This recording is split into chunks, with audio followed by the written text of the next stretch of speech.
asalaamaaleykum chers amis téléspectateurs internautes de la première chaîne locale de Dalifort mbégte la ñuy am ak contentement di ko yéen ci seen biir émission Chemin Parcours émission bi leen di woon jaar-jaaru jàmbaar yi tey nañu dalalaat fi beneen jàmbaar l'homme aux double casquettes ñu koy wax sûrement ñu gën ko xam ci Freelodeur ñu nuyu ko bàyyi ko mu nuyu mbokk téléspectateurs yi sûrement nuyu nañ la. waaw salaamaaleykum Davision salaamaaleykum Dalifort salaamaaleykum internet yëpp Mansour la Freelodeur aka Ndiba Tiba moo fi jaaroon tey quoi. waaw sûrement tey ñu invité woon la fas yéene waxtaanee li nga xam ne moo di sa jaar-jaar sûrement ñu commencé pourquoi le nom Freelodeur ba pare. waaw Freelodeur tur artiste la quoi parce que xam nga rap moom art la quoi te pour man art création la quoi te pour ñun boo nekkee MC da nga war a di créer quoi di innover quoi léegi munoo di rap wala ngay fecc di wuyoo sa tur ñun gis ñu loolu quoi dañoo gis da ngay génnee benn tur boo xam ne c'est plus frappant tur boo xam ne maanaam day wuyoo par rapport ak yow musique bu ngay def quoi. loolu moo tax ñu tànn suñu Freelodeur quoi te Freelodeur bëri na signification maanaam boo ko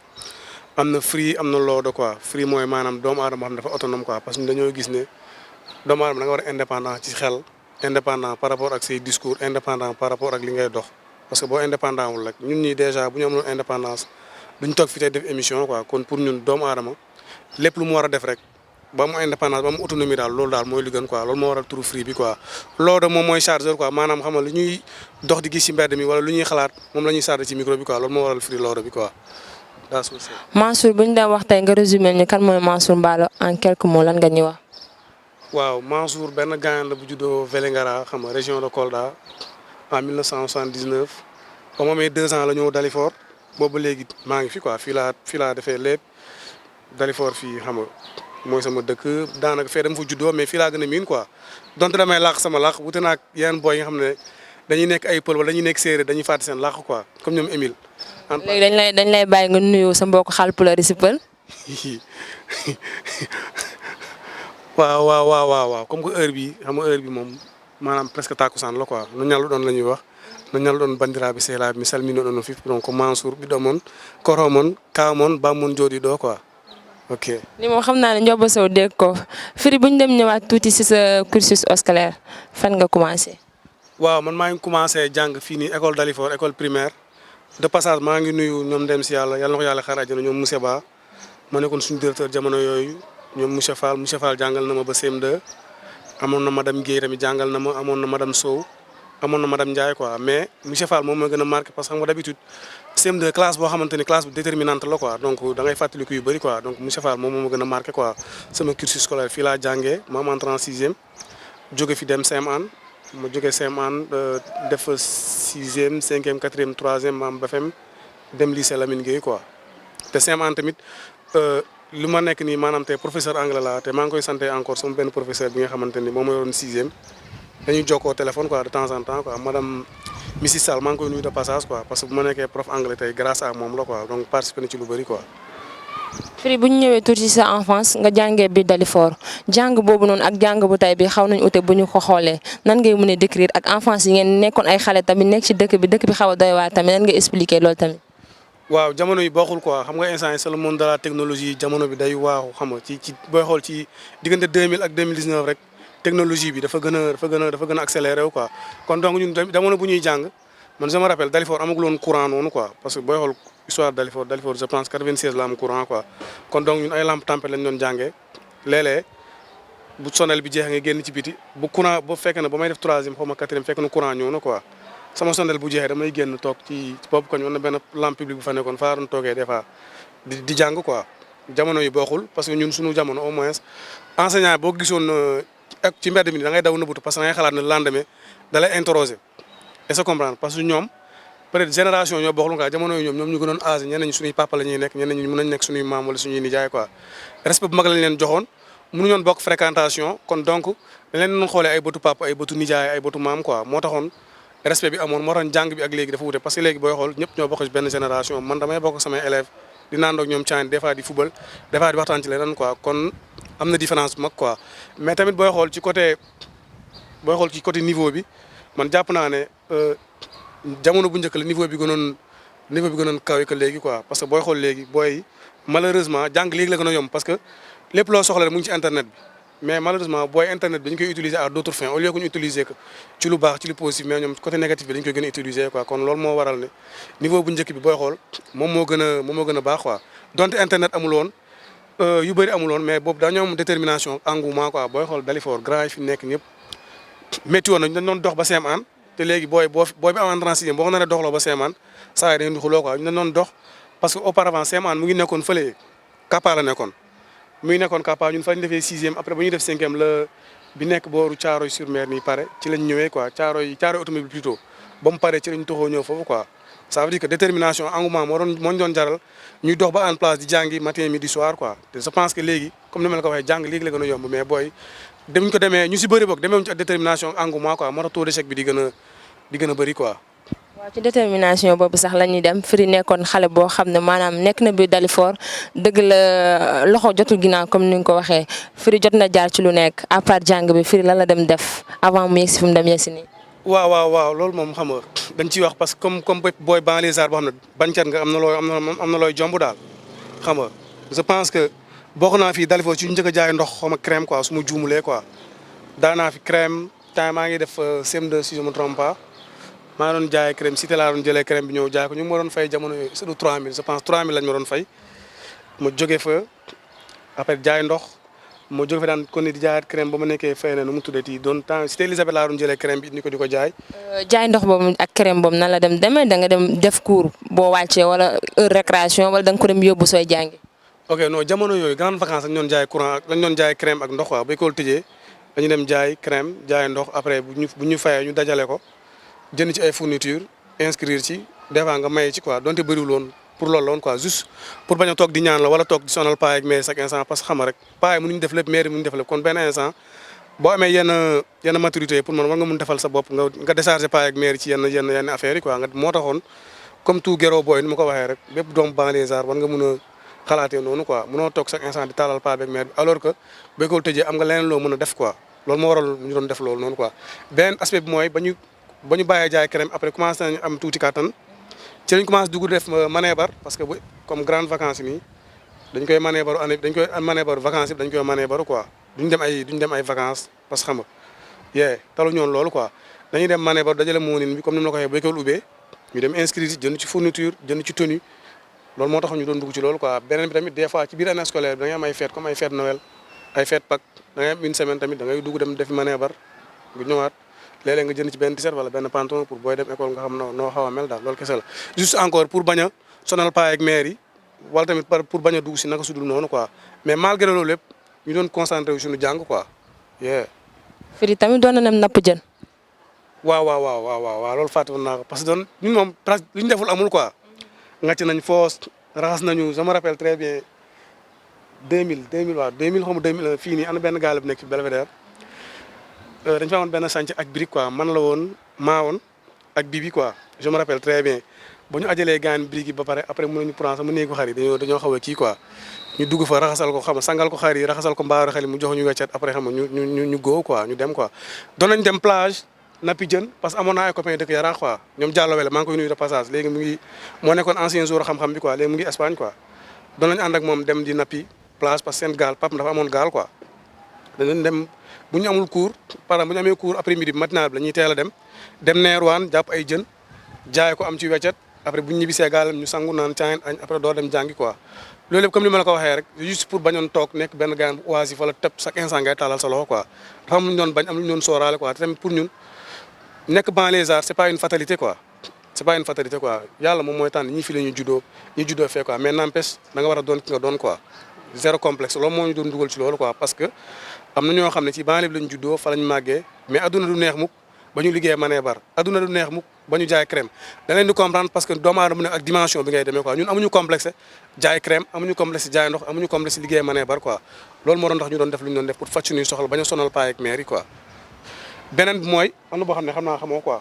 baari ñu ne sa def nañ ko dem nañ marché Gueule Tapée doon fa jaay ay def nga gardiennage tamit. waaw ma dem fi ñëw doon nañ dem marché Gueule Tapée di def baari ñu ne di waas ay jën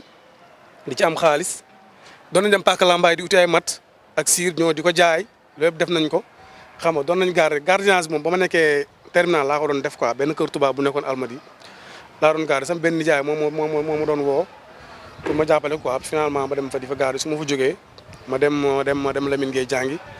après ma ñibbi si Dalifort quoi noonu laa ko jàppee parce que foofu nekk naa fa même ba nekkee université continué doon ko def quoi parce que nekk naa fa ba 2000 ba sama deuxième année ba may def université maa ngi woon foofu quoi après tubaab bi dellu Allemagne après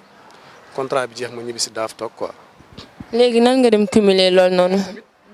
doon nañ dem daral comme booy Dalifort yi gën a bëri ah Tabaski bi jotee nga dem daral jaay buum puus xar xam nga jàpp ko ci ay clando ñu jox la wecc loolu yëpp xam nga rek mooy comme ni ma la ko waxee rek pour bañ a toog di ñaanaat wala benn def naka sudul noonu quoi loolu moo waraloon loolu quoi. waaw comme jeune yëpp nga jàng def BFEM pare dem université mu métti woon loolu parce que temps boobu Dalifort comme instant bi lu mu amee et ci mairie bi yooyu yëpp amoo ko woon nga dugg di def jardinage loolu tam nan nga ko mën a décrire daal métti na wala méttiwul dund boobu. waaw métti na méttiwul pour man yooyu jaar-jaar la garaawul quoi parce que yooyu yëpp formation la quoi. parce que émission bee ko laaj parce que tam émission bi jaar-jaar donc dañuy wax si lépp. waaw moo tax ma ne la noonu man jàpp naa ne méttiwul parce que jaar-jaar doomu aadama la quoi kon benn instant nit moom mënoo xëy rek nga doon li nga doon quoi foog nga am fooy jaar boobaa boo demee ba toog jeer di nga xam yow yan coono nga daj pour am li nga am quoi parce que lu ñuy wax coono du réer borom quoi loolu moo doon waral ñu doon def loolu donte métti woon na mais xëy nañ ko quoi de passage am na benn année maa ngi rappelé wu très bien Pape Ndiaye quoi temps moo nekkoon maire quoi ba may def première maa ngi koy nuyu de passage quoi parce que tamit moom contribué na bëri ci développement Dalifort ci côté éducation quoi parce que booy bëri bàyyi nañ jàng moom am na école privée récupéré na booy ñenn booy bu ñu amee bac wala entrée en sixième ba commencé jàngi c'est grâce à moom kon ñu ngi koy chaaw daal bu baax te ñu ngi ñaan yàlla affaire yi gën a saawaan baawaan quoi am na benn année ba may def première dama amoon problème inscription quoi parce que jamono yooyu bon demoon naa jooy bi mais après xam dafa xawoon tar sam boor quoi moom moo ma jàppale xam naa moom fàtte na ko sax moom moo ma jàppale jox ma inscription ma dem inscrire quoi parce que temps yii maag petit frère am ñoo doon ànd den jàngi Lamine Gueye quoi mooy Mandiku maa ngi koy nuyu de passage vraiment xam nga contribuer na ci sama cursus scolaire quoi. Firi depuis kañ nga dugg ci wàllum enseignement bi. waaw bu ma commencé enseigner 2006 laa commencé enseigner quoi parce que ba ma nekkee étudiant après sama cours yi commencé woon na wàññee quoi bu may def maîtrise cours yi daanaka une fois par semaine wala 2 fois quoi ma ne pourquoi pas comme que xam na yàlla dénk na benn xam-xam bu ndaw est-ce que du ma ko jéem a exploiter quoi. enseignement bi noonu laa ko embrassé ma commencé woon fii ci benn école privée bu nekk ci Maris sunu kër foofu laa commencé jàngale ba xëy état bi jël ma yóbbu ma Ziguinchor après ma ñëwaat Lamine Gueye quoi. enseignement bi soit la woon wala ñàkk pexe la woon. non bon début bi choix la woon quoi parce que booy xool ba mu nee naa la ba ma nekkee étudiant laa commencé jàngale quoi kon benn instant affaire la boo xamante ni neexoon na ma quoi neexoon na ma moo tax ma continuer di ci def ba ni ma toll ba ma egg fi ma egg nii kon affaire boo xamante ni passion moo ma ci dugal ak amour moo ma ci dugal quoi loolu la quoi parce que booy xool enseignement bi ak musique bi presque am na fu ñuy daje kon benn lépp éducation la quoi. waaw ci wàll boobu noonu bu ko defee dañuy demaat tuuti daal di seetaan quelques témoignages bu ko defee ñu daal di dellu si plateau bi. salaamaaleykum man la Mouhamadou Wana gën ma xamee ci Maawan dëkk Dalifort tey nag damay sawar quoi kontaan ci li ngeen may laaj muy Mansour mun naa wax ci moom lu bari parce que mun naa ne sama xarit la. parce que dañoo yàgg tey boo leen ma wooyee pour mu war a wax ci moom damay wax ci moom Mansour passé nañu ay moments yu bari yu neex ak yu naqari mun naa leen wax nag ni ci jikko sooy xool nit ku reconnaissant la maanaam nit kuy fàttaliku démb la te kuy jàpp nitu démb. waaw Mansour ñun dañoo passé ndoo ay moments yi nga xam ne lu ñu wax xoslu dañoo xosloo ndoo parce que li may fàttaliku ci Mansour bëri na mais lii dama koy jàpp moom dañ doon nekk lundi ba vendredi moom su wàccee da doon dem fac su wàccee fac da doon jaar pour remplacer benn nijaayam fu mu doon liggéeyee su ñibbisee lundi bi comme chaque week-end la doon fayeeku su ñibbisee lundi bi rek day peese warga su ñëwee mu peese ñaari mbuus benn bi mu bàyyee ma ko sama kër benn bi mu bàyyi ko këram. mu nekkoon ki nga xam ne dafa bëggoon jàng ba pare mu bëgg liggéey parce que da ngay jàpp ni si jàng bi mu doon jàng ñun dañ doon am suñu liggéey bopp muy maanaam dañ doon dem di journal yi Gandour di jógeendoo après midi bi sama kër ñu jógeendoo foofu pour dem Gandour mais man li ma gën a fàttaliku ci jamono bi mooy bi ñuy defandoo manœuvre maçon parce que maa ngi fàttaliku ci cité yi am na benn paa bu nekkoon foofu. paa bi dafa musoon soxla pour ñu ajal ko ay briques këram boobu Mansour mu ngi jàng léegi paa bi wax ñu ko paa bi ñu ko waxee léegi ñu ne dañuy dem buñ dem mu nekk man moom ak Bibi ak ñaari seex yi Ousseynou ak Assane suñuy booy la ñu woon ñu yóbbaale leen ñu dem bi ñu liggéey ba pare paa bi ne dafa soxla pour ñu raxasal ko xaram yi sangal ko xaram yi quoi Mansour ne ma booy nañ dem jël liggéey bi boobu c'était timis maa ngi fàttaliku timis la woon sax jot na mu ne nañ dem jël liggéey bi ñu jël liggéey bi dem sang xar yi aj xar yi boo ko xoolee moom en tant que jàngkat ak Mansour ni mu bëggee jàng après mu jékki-jékki rek ne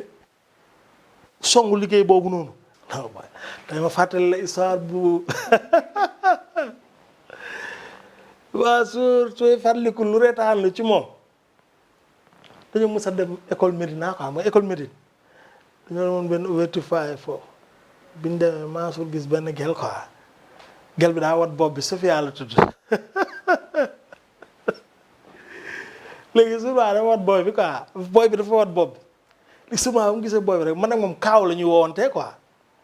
léegi jig mu ne ma kaaw gis nga xale bi léegi mu ne ko gis naa xale bi Mansour topp gel bi ba may contact am quoi léegi nag sûrement chaque jour mu ne nañ dem seeti gel bi léegi bu ñu demee seeti gel bi sûrement di incarné gel bi mais gel bi saa ñu demee wax am rek gel bi naan non ma nopp ma Mansour quoi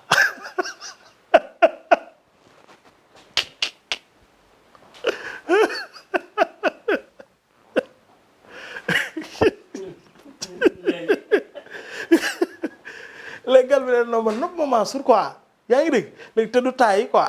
dañuy ànd tout le temps mu ne booy nañ dem school boy bi su nemee school boy bi toog mu wax ma wax Samba Diallo wax mais booy bi nag xam nga booy Médina yi rek booy bi gaañ suñu eggee wax ko rab ko booy bi aju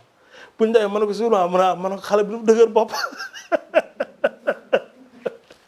soo mën na xale bi dafa dëgër bopp xale bu noobu la loolu moom mun naa ko fàttaliku ci moom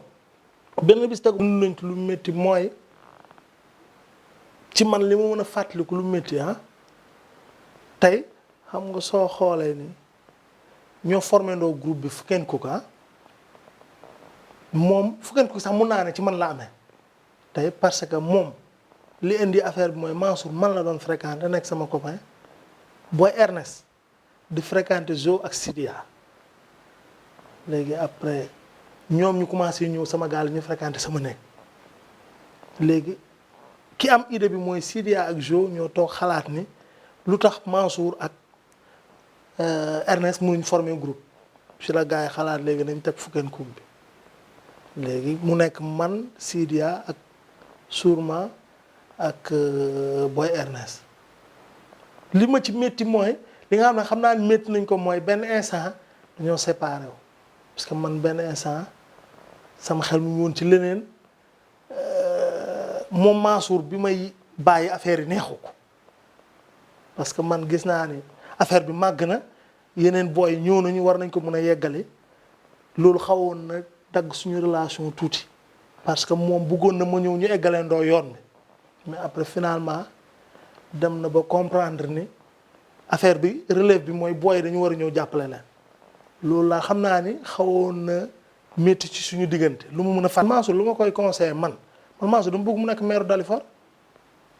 man loolu laa bëgg man Mansour parce que li tax mooy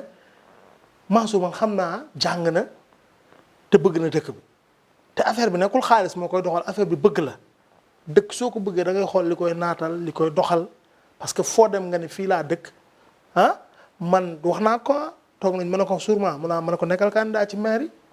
parce que yow tey buñ taxawee exposé sa photo ci dëkk bi ñëpp naw nañ la xam nañ ñi jàng nga li nga am yi fi nga ko amee ba léegi changé woo benn Mansour bi nga man pour man conseil bi ma koy jox mooy Mansour bu mu teggi tàngam xam nga na gën a bégal nit ñi ko bëgg mais tamit na gën a avancé ci boppam mooy tey su candidat yi jotee na ñëw taxaw nekk candidat ci dëkk bi parce que Mansour ku bëgg dëkk bi la. waa Firi loo gisee témoignage bi nga xam ne Mawoon def na ko ci yow. waaw jës xam maa ngi koy shout out di ko nuyu de passage quoi parce que am na affaire yu bëri xam ne partagé nañ ko ba ñuy gën a nekk ay tout temps maanaam parce que moom 2000 la ñu xamante 2000 ba jamono ji ñooy nekk quoi lu si gën a bëri bokkoon xamante nañ donc on a partagé beaucoup liggéey nañ maag moom Gandour d'ailleurs maag moom liggéey nañ Gandour doon fa job liggéey nañ Manébar tamit comme ni mu ko waxee rek quoi loolu lu ñuy rafetlu la parce que bon benn instant tamit déjà moom rek exemple patent la par rapport ak banlieue bi par rapport ak Dalifort quoi il est parti de rien instant yàlla dimbali na ko xam nga mu ngi jàppale ay doomu aadama ñu dem extérieur di tukki kon loolu vraiment exemple la boo xamante ni booy Dalifort war nañu xool ci moom war nañu xool ci ñeneen ak ñeneen ñi nga xamante ne ay gars yi positif lañ quoi maa ngi koy shout out bu baax Kébé. waaw ñun tam ñu koy def ñu koy nuyu ñun tam bu baax a baax bu ko defee Free nga daal di amee Lamine Gueye bac tey nga delluwaat fa di jàngale loolu tam lan la lay def. waaw jos loolu fierté la parce que sotti ceeg def ci la quoi parce que xam nga Lamine Gueye tamit bon am na lu bëri lu ma jàngal quoi parce que lycée bu déterminant la par rapport ak sama vie professionnelle dans la mesure où man ak ay doomi ministre ñoo doon jàngandoo man ak ay doomi député ñoo doon jàngandoo te ñun ci banlieue bi lañ doon jógee da doon metti pour des fois train laa doon jël pour dem jàngi man ñoom Zal Faye ak ñoom Samba Diallo ñoo doon jël train dem jàngi parce que jamono yi abonnement train bi je pense que 2500 la woon le mois da ngay wàcc gaar ba après nga jaar rue Vincent nga dox ba Lamine Gueye quoi ñoom ay oto ñoo leen doon indi maanaam seen oto papier ñoo leen doon indi ba ci buntu gaale bi ba ci buntu école plutôt ñoom ay moyens xamuñu dañ doon yendu école bu ñu yendu école dañ doon dem ponton caaf lañ fay coop ak ataaya quoi ñoom bu ñu wàccee midi dañuy dibi seen gaale yi dem añi sangu xam nga defaat naa ñibbi si waat mais ñun amuñu woon moyens yooyu quoi mais malgré loolu lépp comme li ma la ko wax malgré loolu lépp amoon nañu esprit boo xamante ni jàng moo ñu fi indi mooy li ñu wax ci son yi quoi jàng moo ñu fi indi woon du caaxaan quoi te bu ñu defoon devoir wala composition ñoom ci ginnaaw la ñuy nekk quoi malgré ñoom moyens yi ñu am ñun amuñu woon moyen amuñu woon répétiteur suñu kër yi mais détermination ak engouement moo tax ñu egg fu ñu egg tey quoi yeah. lan la def tey nga retourné waat sa premier jour ba nga duggaate Lamine Gueye ñëw fa en tant que professeur. waaw loolu lu may fàttali lu bëri la dama ci kontaan quoi parce que c'était pas évident tamit nga jàngee fenn nga dellu fa di fa jàngalewaat kon je pense que bu fekkoon da nga doon def fukk da ngay gën a doubler d'effort quoi parce que da ngay xam ne école bi sa école la boo déggee daali comme ni ko gars yi waxee yàlla école bi la quoi kon da ngay doubler d'effort lépp li nga xam da nga ko waroon def 1 da nga koy def 100 quoi nga xam ne école bi sa école la booy fa nekk say frère lañ say ñees lañ bon kon benn instant da nga war a da nga war a mën a góorgóorlu ci job bi quoi loolu la quoi parce que comme ni ma ko waxee am na ay professeurs yoo xam ne jàngal nañ ma fekk naa leen foofu quoi kenn ki moom jëm na retraite daaw quoi prof EPS la woon maa ngi koy shout out de passage am na ñeneen ñoo xam ne ñu ngi fa ba léegi mais ñooñu mosuñu ma jàngal quoi mais ba may nekk élève ñun ñu ngi woon foofu quoi mais ñëwaat naa ñu nekk ay collègues ma ak ñoom mais ba léegi dañ leen jox cëru maître bi quoi parce que au moins ñoom ñoo ma jiitu ci affaire yi ñoom ñoo ma gën a xam affaire yi quoi kon respect bon loolu vraiment fierté bu mag la quoi ci man nga jàngee fenn nga delluwaat fooy di fa servir loolu vraiment loolu lu nice la quoi lu may rafetlu la vraiment. ñu leen di fàttaliwaat rek ba tey yéen a ngi seen biir émission chemin parcouru ni leen ko waxee woon l'homme au double casquette lañu fi invité muy Tourma dañuy wàllu dugg ci nga xam ne mooy wàllum artiste bi avant ngay nekk rappeur doon nga fecc. waaw yaa ngi fàttali lu yàgg doon naa fecc kay man ak kii mu tuddati man ak Abdourahmane Diallo léegi mécanicien la maa ngi koy nuyu mu ngi dëkk fii parce que booy xool fii sama koñ la quoi terrain fii foyer bi fii nii jamono yooyu terrain la quoi ñun ñoo ko tuddee woon parce que jamono yooyu bañ ko remblé ba pare terrain bi dafa amoon couleur bu rouge quoi ñun suñu équipe mi ngi tuddoon ASC terrain rouge quoi fii dañu fi doon footballé ak jumaa ji kon donc fii sama koñ la quoi fii laa foowee avant may dem chantier quoi man ak Abdoul ñoo doon fecc ak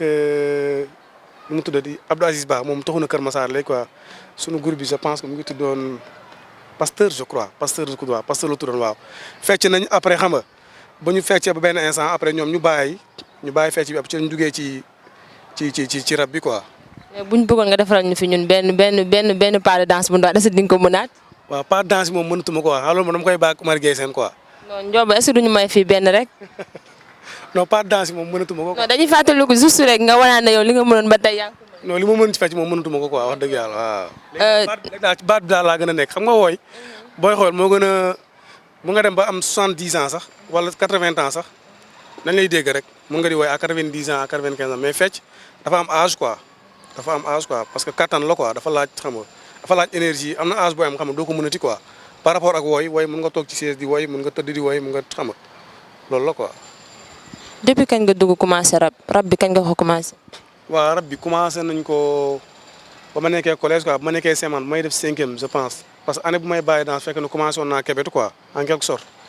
commencé woon naa jël ay son daara ji di ko bindantu di ko kóoru noonu la ma affaire bi duggee quoi ba ma commencé rap mais loolu c'était en 95 quoi laa commencé quoi mais boobu ba léegi xam nga ñu ngi si quoi parce que ay son daara ji parce que man daara ji moo nekkoon sama groupe dama ñu doon xuloo ak sama gars yi quoi ñii PBS lañ nekkoon man daara ji quoi parce que ñu xëccoo Fada Freddy ak kii plutôt dégeti kan moo daa xaw way du genre quoi ci loolu lañ nekkoon man daara ji moo nekkoon sama groupe dama doon déglu seen son yi di ko bindaat di ko répété noonu la ma rap bi duggee quoi contrairement ak yeneen MC yi nga xamante ni peut-être dañuy influence ci ay américain wala ci ay français quoi man vraiment daara ji moo poussé ba mu commencé rap quoi parce que ñoom laa doon déglu seen son yi di ko parcuriser ba ma dugg ci quoi. avant ngay ñëw PBX yaa ngi dem def benn carrière solo. non avant carrière solo bi amoon nañ groupe quoi parce que suñu groupe mi ngi tuddoon PBX man la woon Arnaud Goudiaby bi ñu ko doon woowee Campos léegi moom bàyyi na moom mi ngi tuxu fële Rue Sac la nekk maa ngi koy nuyu de passage ak Mamadou Konaté Metz moom mi ngi Espagne léegi quoi maa ngi ñoom ñoo doon rabandoo ba benn instant mais avant loolu man ak Abdourahmane Diallo rab nañ mais jotuñu génnee son parce que dañoo commencé après ñoom xam nga sawaruñ ci woon quoi mu bàyyi man ak Samba Diallo Bims maa ngi koy shout out ñu commencé di répété benn instant moom itamit mu bàyyi après ci laa gisee Metz ak Campos ñu formé BBX ñu rab ba benn instant après Campos moo njëkk a bàyyi ma kon nekk Metz ba benn instant moom it moom en 2099 mu bàyyi quoi après ci laa commencé def carrière solo quoi ba ni ñu taxawalee Fukken Cook bi en 2003 quoi.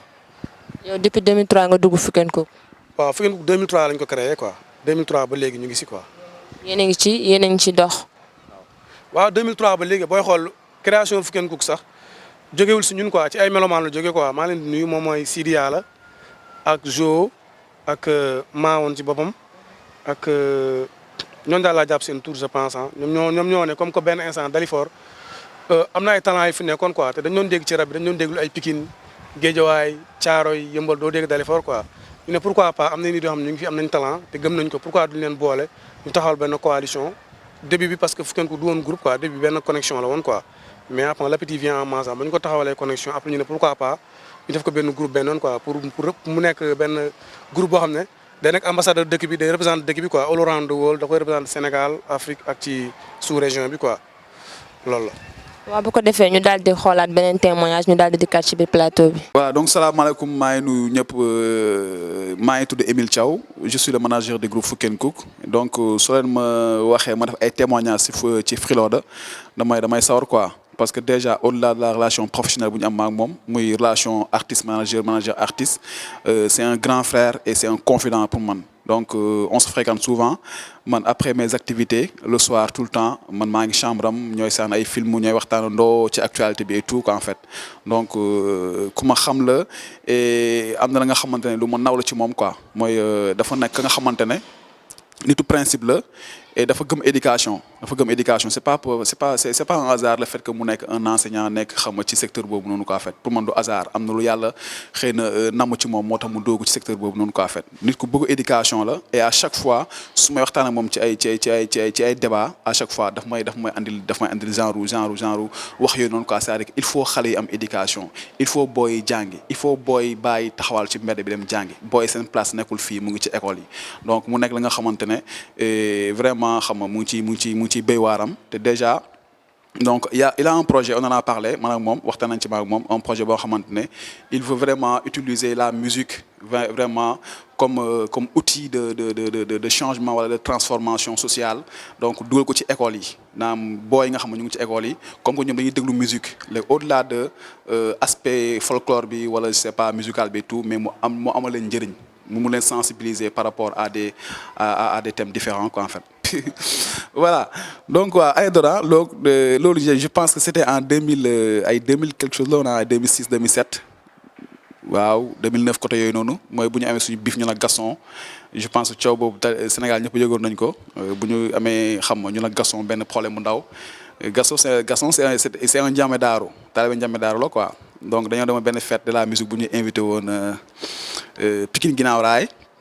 donc bu ñu joué pare ñu ñibbi quoi ñu génn noonu xam nga Pikine ginnaaw raay cinéma Thiaroye taxaw foofu di xaar taxi pour jël taxi ñibbi si Dalifort quoi en fait léegi après am na ay boy nekk bu ñuy ñibbi am na ay boy ñu topp quoi boy ay talibé njàmm daal ay fans Gaston lañ quoi mais boy ñu gisuñu leen woon donc ay boy yu bëri la moo tax nañu ay 300 et quelques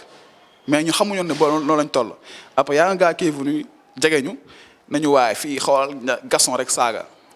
comprends nga ma ne gars yi bu leen ko wax dara quoi bàyyi leen ko noonu quoi ba day provoqué quoi en fait gars yi bu ñëwaat ba ci ñun waxal saaga quoi rek kap xam nga moo kap bon ñu laale quoi en fait mais bu ñu laale rek après du coup dama gis une marée humaine quoi en fait benn ay 300 boy ñoo génn attaqué ñu quoi et foofu noonu nag il fallait ku nekk nag nga am solution bopp donc booy xam nga ñu attaqué ñu agressé ñu donc dóor gars yi escanté gars yi tout mais firi dafa laqatu dafa laqatu woon ci benn camion quoi en fait donc après finalement gars yi dóor ñu dàq ñu ba ñu génn ba finalement dañoo dox caaro yi ba dali fort quoi en fait mais foofu jour boobu noonu ñëpp a amoon blessure sa fri quoi en fait xam nga pour vous dire que il est le plus intelligent parmi nous parce que chaque fois ouais loolu quoi donc loolu mu laay fàttaliku ci moom loo xam ne dafa may jàpp ay ree quoi waaw. waaw sûrement defe naa ne lii moom rafet na Emile moo defoon benn témoignage bu rafet mu nekk ménageur Fuken Cook lan ngay wax ci lool. waaw ñu ngi koy shout out de passage parce que xam nga c'est vrai que yàgg nañ quoi moom groupe bi créé nañ ko 3 ans maanaam 2003 après moom 2006 la intégré quoi par le biais de Omar Balde ñoo ko fa indiwoon ñoom Zagala ak yeneen gars yi la doon traîner quoi. ci la ñëwee mu fil groupe bi lu muy def mu commencé ànd la ñun ba ni mu ñuy manager quoi kon moom lépp lu mu wax rek loolu la quoi par rapport ak sama carrière artistique quoi xam na ci lu bëri quoi ñu ngi koy shout out de passage. waaw ñu daal di dugg ci li nga xam ne moo di Fuken Cook ñi gis ne Fuken Cook ak yeneen rappeurs yi am na différence déjà ci solun bi am na différence si waxin bi ak si jëfin bi yëpp tamit am na différence loolu tam nan ngeen koy expliquer. waaw mooy li ma wax ca njëlbeen rek xam nga artiste da ngay créer quoi ñun ba ñu créé groupe bi 2003 ci défi moo tax ñu créé ko dans la mesure où dañ doon dégg Pikine Thiaroye Guédiawaye doo dégg Dalifort ci contexte boobu la ñu créé groupe bi kon bu ñu créé groupe bi foog ñu def loo xamante ñeneen ñi defuñu ko pour ñu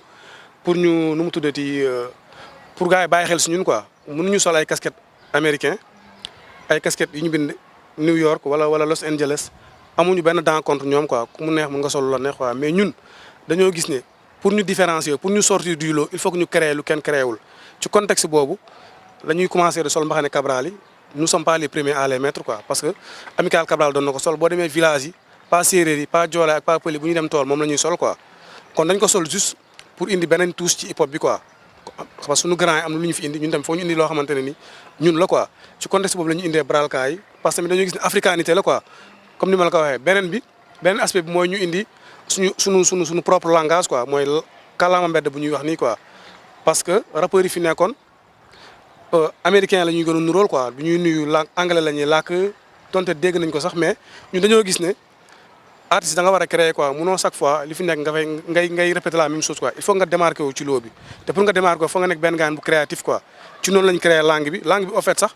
ñun dañ ko valoriser rek parce que suñu grand frère waa Sukaabe Africa ñoo ko doon wax bu yàgg quoi ñun dañoo ñëw gën ko moderniser gën ko valoriser quoi loolu moo tax pour démarquer wu ñu bàyyi xel ci Fuken Cook ak aspect artistique bi moom moo waral ñu créer langage bi moo waral ñuy sol Cabral yi di shout-out yi nga xamante ni dañ koy sol parce que ay africain lañ beneen bi mooy tubéy ngand yu ñuy sol quoi parce que pour ñun Zidane buy dem entraînement jogging lay sol quoi comprendre nga benn karatéka buy dem salle kimono lay sol quoi benn boxeur buy dem ci ring bi boxe lay sol quoi kon rappeur tamit am na noo war a mel quoi donc moom moo tax ñun ñu maintenir suñ tubéy yu ñuy sol yi donte gars yi dañu ne c'est démodé xam nga c'est démodé coow jibul quoi ñun amul problème boobu parce que dañoo gis ne hip hop culture la te daa am lu mu laaj quoi culture hip hop dafa am quoi kon donc colin bi ci la bokk moo tax ñu sol tubéy yu nganda yi ba léegi nii quoi. Fuken Cook tam day waxee ci beneen langage bu bokkut ak nit ñi bu ñuy waxee comme man mii tey nu may waxee tey Fuken Cook mën nañ fi toog ngeen di wax man du ma comprendre lan ngeen di wax ci maanaam ci beneen langage ngeen koy waxee langage boobu tam nan ngeen def ba mën a feeñal langage boobu tey ñu bëri tey di ko jéem di ko làq. ok waaw xam nga boo demee France dafa am lu ñuy wax verlan français yi nekk ci mbedd mi dañuy làq benn France boobu ne ñoom rek ñoo koy mën a comprendre quoi boo demee jamaïcain dañuy làq benn anglais boobu ne patois lañ koy woowee boo demee États-Unis américains yi nekk ci mbedd mi dañuy làkk benn làkk boobu ne slang la tudd quoi léegi ñun Sénégal dañoo gis ne mooy comme li ma waxee sànq aspect artiste bi dafa desoon lu bëri quoi rappeurs yi fi nekk du ñu créer quoi ñu ne ñun pourquoi pas comme que Dalifort amoon na grand xam ne ñu doon commencé utiliser benn kàllaama mbedd pourquoi pas ñu valoriser ko ci contexte boobu lañ jëlee loolu valoriser ko te arrangé nañu par rapport ak écriture parce que tamit parfois da ngay déglu benn Bob Marley muy woy nga koy sentir te déggoo lu muy làkk est-ce que comprendre nga da ngay déglu benn rappeur américain muy rap muy neex nga ciy gis sa bopp donte déggoo lu muy làkk kon benn instant ñun tamit bu ñu créer langue di ci rap même bu ko nit ñi déggul am na ñoo xam ne dégguñu lu ñuy làkk mais musicalement parlant da leen di toucher quoi kon ci contexte boobu la ñu créé suñu langue ñun tamit pour valoriser dëkk bi pour gën a valoriser africanité pour gën a valoriser Dalifort quoi loolu la. mais waa Dalifort dañuy faral di wax ne waa Fuken Cook ak sûrement maanaam bu ñuy wax si ñeneen ñi la ñuy wax bokkuñu style tey yow buñ la xoolee da ngay def chemise def près du corps ñeneen ñi buñ leen gisee xam nga duñ leen gis tamit ñu def loolu lan tam noonu nga ko mën a dégg. waaw xam nga maag gars yi xam nañ toute différence quoi parce que comme que l'homme à double casquette là comme ni ñu ko waxee rek parfois aspect enseignant bi day génn moo tax lu si gën a bëri man su may sol hip hop su may dem concert laay solo hip hop quoi ñoom booy xool ñoom ci côté musique bi rek lañ nekk quoi kon donc benn instant chaque instant accoutrement bi day nekk si ñoom quoi loolu moo waral suñu différence man ak ñoom quoi mais esprit bi benn la gis-gis yi benn la par rapport ak avancement dëkk bi par rapport ak musique bi par rapport ak lépp lu ñuy def esprit bi benn la quoi donte man su may joo bi am na leen nu may solo quoi loolu moo waral différence bi mais benn lañ quoi man ak ñoom benn la quoi mbur ak sow la. man damaa for ci wéewu béykat ne Fukkenkook instant bi daal doxul maanaam rab bi si ñoom dafa doxatul parce que gars yi déggootowuñu boo xoolee daaw tëggoon nañ fi Sorano ça fait maintenant xam nga combien yéen ba tey gisaguñ leen en plus album tam gëj na génn et tout donc Fukkenkook ñoom la dafa tas wala gars yi dañoo jote wala nit ñi ñoo amatul jot. waaw xam nga Fukkenkook comme ni nga ko waxee quoi ñun dañoo wuuteeg groupe yi nekk Sénégal quoi groupe yi nekk ci àdduna bi dañoo wuute quoi groupe bu nekk daa am nooy fonctionner quoi structure bu nekk daa am nooy fonctionner quoi ñun. dañoo am suñu style bopp yaa xamtewuñu dara on fait la musique telle que nous la sentons quoi nous la sentons plutôt lu ñu sentir la ñuy def au moment opportun lii la ñu war a def lee la ñu war a def wala fii la ñu war a dem quoi topp ñu tendance nekkuñu ci ay détails yoo xamante ni defoon nañ lii dañ ko war a defaat par force non du loolu Fukkenkook teel la ñu gën a suude amuñu benn problème xam nga yàlla bu si cat dugg ñu ngi nice ñu ngi cool quoi en fait defoon nañ concert Sorano si je me trompe pas 28 janvier 2016 xaw ma 2016 je crois boobu léegi defaatuñu dara pourquoi defaatuñu dara parce que du problème dañoo ne defoon nañu Sorano mu fees nañu xool beneen lieu bu ñu mën a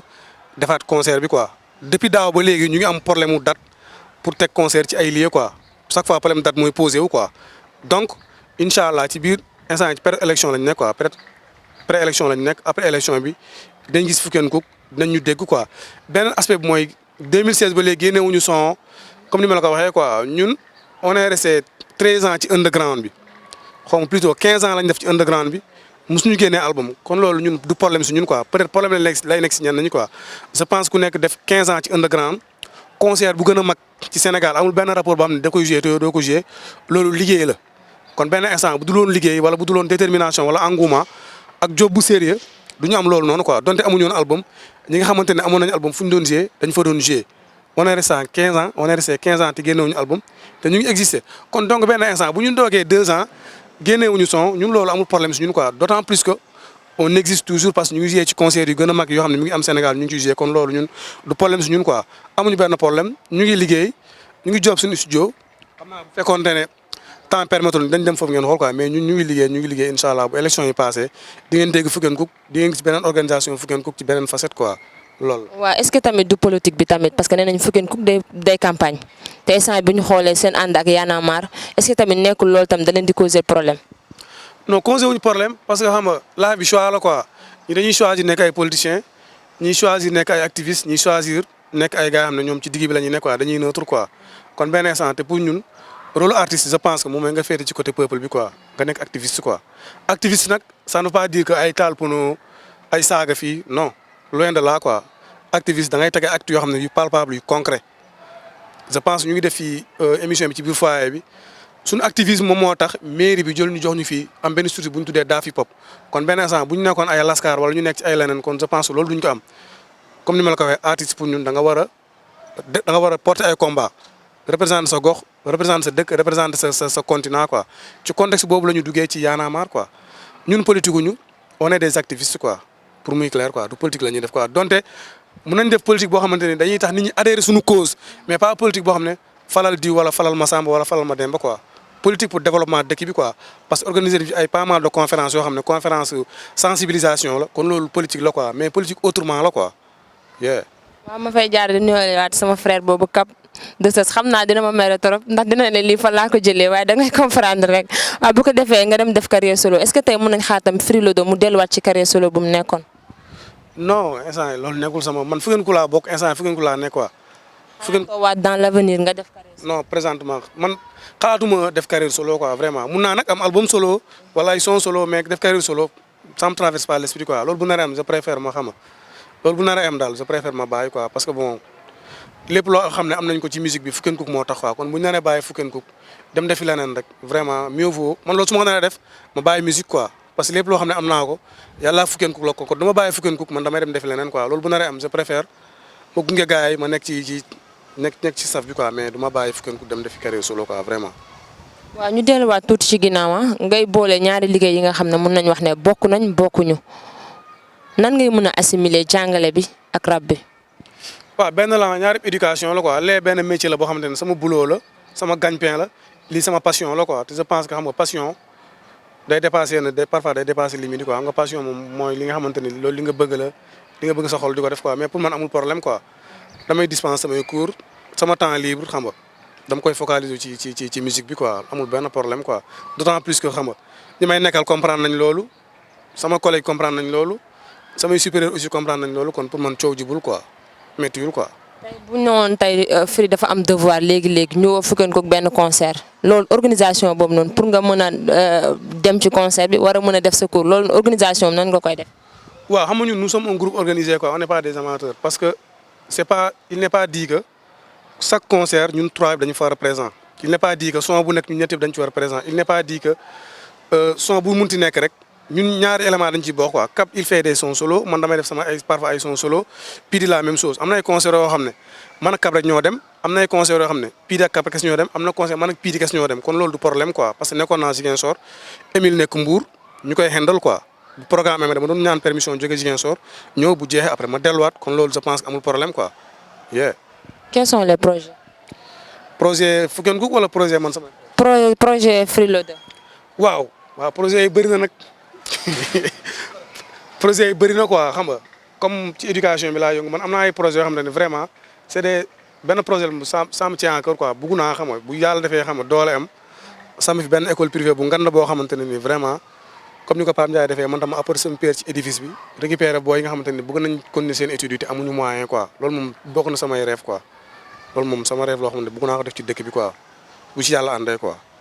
Free ñu nekk ci wàccaay élection ngeen nekk ay artistes am ci baat déjà yéen a ngi ànd ak waa Y'en a marre tey bu ñu dem wax ci aspect politique bi tey nan ngay gisee nan ngay jàngatee politique Sénégal fi ñu toll nii. waaw politique Sénégal moom wax dëgg yàlla xam nga dama jàpp ne politique la boo xamante ni baaxul quoi parce que booy xool Sénégal lu ñu jàppee politique c'est des crocs en jambe xam nga ay xasante ay teesante ay xam nga ay dugg ci vie privée doomu aadama parce que pour man du loolu xam nga politique débat d'idées la quoi man damay nekk démocrate yow nga nekk socialiste kii nekk républicain kii nekk communiste toog ci benn table ku nekk da ngay défendre say idée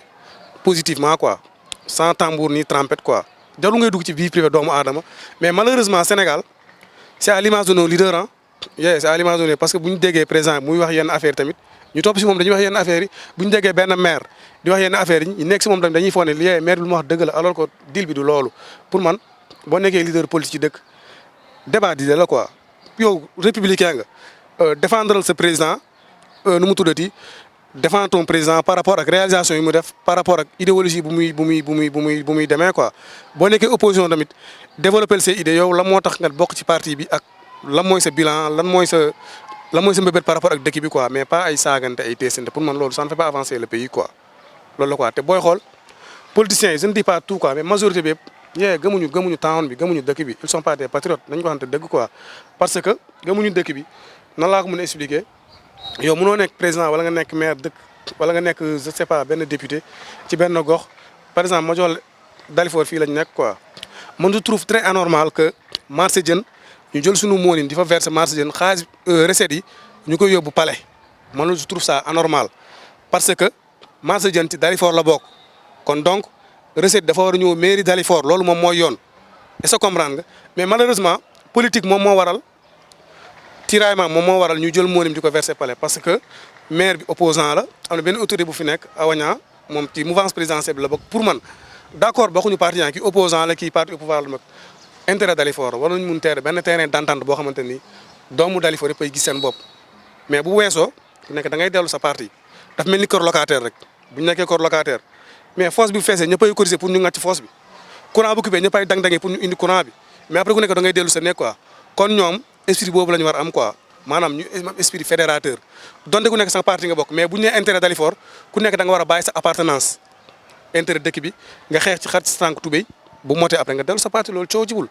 dégg nañ fi ay coow gendarmerie yi ay coow nu mu tuddati war nañu am gendarmerie il paraît xaw ma terrain bi am benn gaan bu ko moom ak marché jën bi amuñu stade amuñu lycée amuñu affaire yu bëri yoo xamante ni vraiment suñu ñaari autorités ñu ngi leen di nuyu de passage waroon nañu mun fédérer yenn idées yi ku nekk yow sa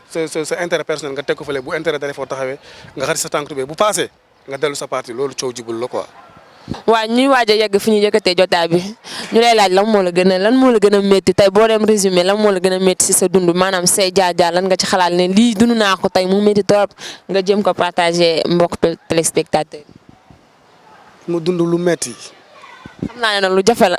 waaw loolu moom lu xaw a jafe la quoi mënuma comme question bi tamit dafa ma bett nii xam nga vraiment mënuma di tig oo teg nii mënuma fàttali loo xamante ni vraiment lii lu ma metti la quoi mënuma quoi c'est pas ça en tête quoi vraiment waaw mënuma fin saa yi nii wax la. lenn loo xam ne dund nga ko mu frappé la mu métti la wala mu dal si maanaam koo xam ne ku la jege la mu frappé la. waaw lu ñu dal moom lu ñu frappé comme même bu dul man sax peut-être ay décès di nga ñàkk benn gaan moom sa proche lay nekk wala sa benn nijaay wala sa benn tonton mu nekk affaire bu la frappé comme sama tonton décédé na récemment sama rakku papa Paate Mbaalo maa ngi nuyu booy ñoom xam di de passage loolu bokkoon affaire boo xamante ni vraiment marqué na ma quoi mais quant à li nga xamante ni vraiment daf ma loo xamante ni loolu mënu ma ci wax parce que question boo xamante ne nii il faut que ma xalaat taat lu bëri quoi pour ma mun ci indi ay leeral quoi loolu la. waaw Firi de gis nga comme ni nga ko waxee du ma woon bett sax parce que nee nañ Firi du mer Firi foo ko gis day ree kon kooku dafa may jaaxal trop mu ñëw si plateau sama parcours yi di ñu wax ne lii moo ko gën a métti léegi lan nga ñuy fàttali tam si loo xam ne lu la gën a neex la sa dund benn souvenir. benn souvenir bon côté artistique wala côté waaw souvenir yi moom yu neex moom bëri na quoi parce que comme nga ñun ci musique la ñuy yëngu xam nga dégg nañ ci lu nekk doon nañu wax lu nekk quoi de benn instant xam nga sunu premier voyage nekk na loo xamante ni vraiment loolu ñu marqué woon la quoi parce que pourquoi lu ñu marqué woon comme ni ma ko waxee da ngay yëngu ci benn affaire nit ñi di la jàppee vaurien nit ñi di la jàppee booy dañuy font quoi war nañu mën dem defi leneen dégguñu loolu parce que am na ñeen ñu doon traîner ensemble ñun dañoo teel a bàyyi ñun ñu gëm lu ñu gëm am détermination am engouement ba ñu egg fii donc suñu premier voyage doon na loo xam ne affaire bu ma marqué la parce que liggéey moom moo waral loolu yëpp quoi ba li ci toppaat ak suñu sorti album bi tamit parce que Dalifort comme ni ma ko waxee quoi yàgg na amul benn groupe bu fi génnee album groupe rap quoi kon benn instant yàlla bu defee ñu nekk premier groupe bu génnee album loolu tamit sorti boobu nekk na loo xam ne vraiment lu ma marqué la quoi vraiment. Ibou Sagar lan lay fàttali. Ibou waaw Ibou de kuku Ibou ñoo fowandoo sax dañ doon xeex nag maa moom quoi tojoon nañ ay bopp xam nga. xeex bi ngeen mujjee xeex lan la. waaw xeex bu ñu mujjee xeex man fàtte naa sax mais lu si gën a bëri affaire football moo ñu doon boole wala mu ñëw sama gaale mu ñoom Sidi Bambara des fois moom ñoom Kap sax ñëw di sànni ay xeer si gerte tubaab bi ma raag ak ñoom quoi loolu moo doon ëpp lu ñu doon raag ma ak Ibou quoi mais sama gaañ la xam nga maa ngi koy nuyu de passage quoi yaa jàll. waa Firi tey. ñoo bokkoon équipe bi ñu doon football ASC Jumaa ji man ak moom ñoom Ousmane Nourou ak ñoom Thiassine John quoi ñoo footballandoo fii kon benn instant xam nga ñoo traîné na loo quoi sama gaañ la. ñu nekk ci à quelques jours des élections tey jeunesse Dalifort bi yëpp jóg nañ maanaam pour campagne yi tey lan ngay conseiller sa frère yi nga xam ne tey ñu ngi ci dëkk bi ak sa jaar-jaar bi nga xam ne am na tey ñu te ngi toog bëgg na Firi mais xamul Firi fu mu jaar te bëgg na mel ni Firi Loda ñooñu ñëpp lan nga leen di wax tey. waaw just parce que lépp live bi loo gis engouement ak détermination rek man su ma jàppee ne dama war a yëkkati pot de fleur bi donc damay dox ay pas dinaa def ay effort ba egg fa mun ko yëkkati quoi lépp lu mu laaj ma jox ko pour yëkkati pot de fleur bi quoi live bi aduna moom détermination ak engouement kese laaj amul leen quoi lépp loo bëgg yootu nga am détermination ak engouement je pense que di nga ci yegg quoi parce que comme li ma la wax sànq ci njëlbeen rek kenn xëyul doon li nga doon quoi ñenn ñi seen effort moo tax ñu am lu ñu am ñeneen ñi dañ leen jàppale te fii moom ku ñu jàppalewul amul quoi est-ce que comprendre mais dañ ciy boole détermination ak engouement après xam nga comme li ñuy wax rek ndimbal dana ci fekk loxol borom quoi loolu la. beneen bi mooy ñu ngi à la veille des élections comme ni ma ko waxee sànq quoi parce que dañu ñaan yàlla xam nga li amoon fii ci législative yi bañ fi am plutôt élection locale yi xam nga législative yi moom ay tiraillement ay saagante fii ay bind ci miiru jàmbur yàq deru jàmbur wala yooyu rafetul quoi comme ni ma la ko waxee politique débat d'idée la ku nekk mu nga défendre sa candidat dans la positivité nga indi bilan am nga indi ay projet nga indi ay mbébét yoo xam ne moom la am pour dëkk bi nga soutenir ko ñu xam ne Sénégal la ñu ñoom ñoo bokk ndey ñoo bokk baay nga nekk APR nga nekk PDS nga nekk xalifiste pour man yëpp benn that's the same bu fekkee dëgg la inter dëkk bi moo leen tax a jóg ngeen ci mun ngeen xar seen tànk tubéy quoi après ku nekk dellu sa parti coow jibul quoi sans tambour ni trompette et puis que le meilleur gagne Sénégal jëm kanam loolu la quoi mais ñu bañ a dugg ci ay problèmes yoo xamante ne ni vraiment day inciter les gens à la violence quoi mooy comme ni ma ko waxee parce que ce leader buy tenir yeneen discours yi yow mi nekk si ginnaaw da ngay jàpp ne yee loolu la te parfois mun na juum quoi parce que doomu aadama da ngay def erreur parce que nit bu nekk nit quoi on n'est pas des saints quoi on n'est pas des messi kon dañuy juum quoi kon sa leader bu juumee da ngay xam ne vraiment sama leader la mais nga boo ko juum nga ne fii de juum nga est-ce que mais pas mu saaga yow da nga war a saaga dil bi du loolu moom xam nga la moo ko poussé pour mu saaga c'est pas parce que dafa saaga da nga war a saaga c'est pas parce que Macky Sall day saaga Boun Abdallah Dionne dafa war a saaga non dil bi du loolu c'est pas parce que Idriss Seck day def lii ki topp si moom def non c'est pas ça quoi dans la positivité ku nekk na nga défendre sa parti comme ni ma ko waxee rek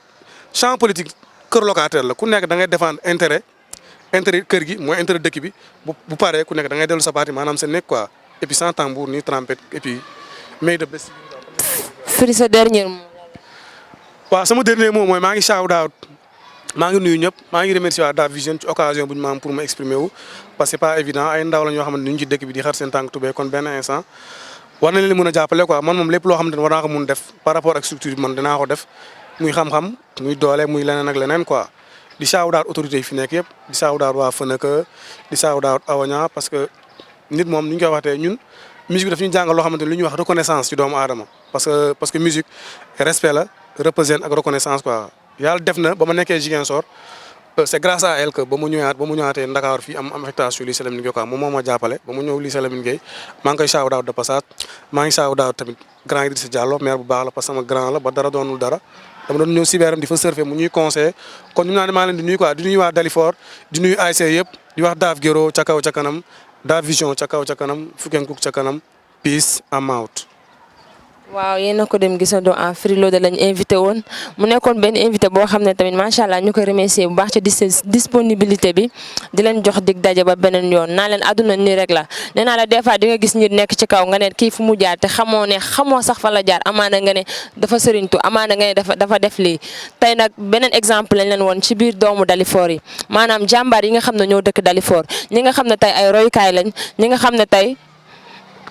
dara faqul seen bët fii lañ juddoo yaroo fi genzuñu mandiwuñu liggéey rek lañ def ak jaamu yàlla ba tey yàlla indi leen fu mu leen indi donc yéen ñi nga xam ne yéen a bëgg a mel ni Freelodé defe naa émission bi ba leen ko seetaanee di ngeen xam fan ngeen war a teg seen sànq di ngeen xam fan ngeen war a teg seen tànk àdduna méttiwul de ñit ñi ñoo ko méttiwul kon nañ góorgóorlu bu baax di leen jox dig daje ba beneen yoon di remercier bu baax sama papa mi nga xam ne nee naa la soirée Bour Ngalam lépp yow la di leen jaajëfal bu baax am mbégte ak contentement ñëwoon fi dikk ak yéen di leen présenter émission Chemin Parcours di leen jox dig daje beneen yoon incha allah merci.